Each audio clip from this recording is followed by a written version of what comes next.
When we think about mental illness really shows us its symptoms in our behavior. But the origin of those symptoms comes in brain chemistry. So the medication really affects the chemistry in our brain as it relates to behavior.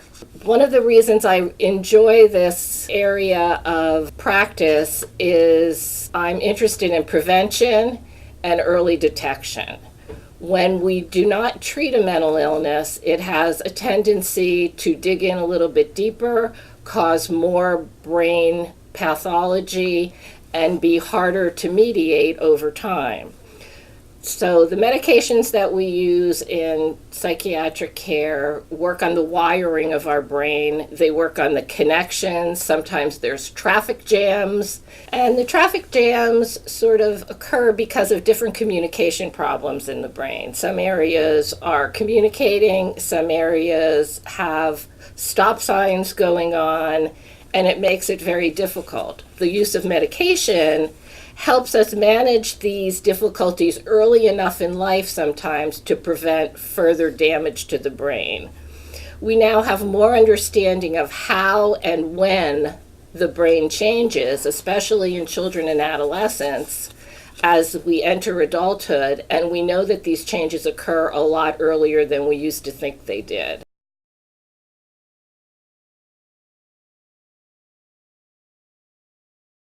Medications cannot cure mental illness, but they treat the symptoms so that people feel better and therefore they can function better. One of the things that happens with a lot of severe and difficult mental illnesses is that there's a huge personal cost. People get sicker and sicker and sicker because untreated disorders cause more damage in the brain over time. If a disorder is treated, we usually have a much better outcome.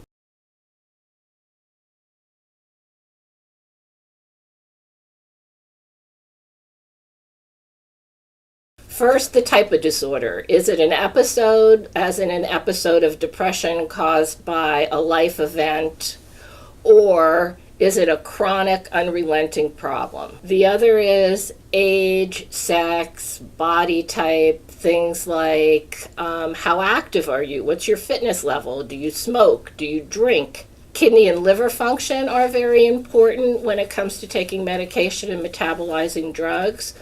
What is your genetic history? Is there a family history?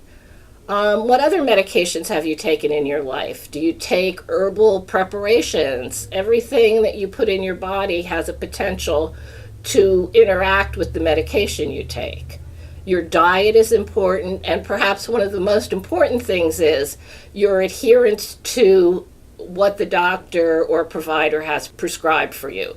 Do you take the medication as you're supposed to? Do you take it regularly? Do you take it on time?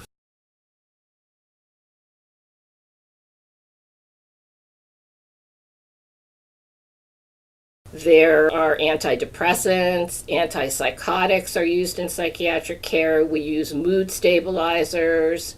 We use stimulants and alpha agonists and antagonists. And then we use combinations of these medications to address certain symptoms. Sometimes the side effect of one medication is mediated by addition of another medication.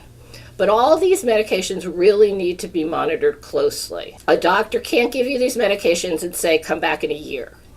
We need to see you more frequently than that.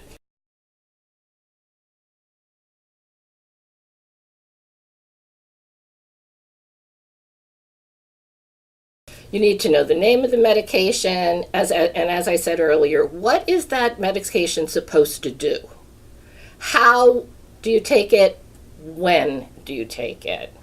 What do you do if you miss a dose? When and how are you going to stop this medication if it's not working for you, or if it's a time-limited sort of thing? What interactions can occur with this medication and other medications or foods? Should you take it with food? Should you take it without food? Are there certain things that you shouldn't eat or drink if you're taking this medication, or you should avoid? Everyone should ask, is alcohol okay to take with this medication? And if I experience the side effects we talked about, what do I do? Do I stop taking the medication? Do I call and report the side effects to the provider and discuss what to do next? And also see if you can get a package insert, perhaps, or many practices also can print out medication education. With all of this in mind, the medication is only one part of the treatment plan. It helps the whole picture be a little bit more effective, but we want to prevent serious consequences from other things also when we're dealing with a severe persistent mental illness. So most medications are most effective, and their effectiveness is improved when they're combined with therapies. There are talk therapies, there are behavior therapies, there are coping strategies that we can learn for positive long-term changes. With children and adolescents, there's a parenting part that can also be put into the treatment plan, as well as the child's coping strategies, individual and family counseling, so that everything can kind of work together to achieve the goal.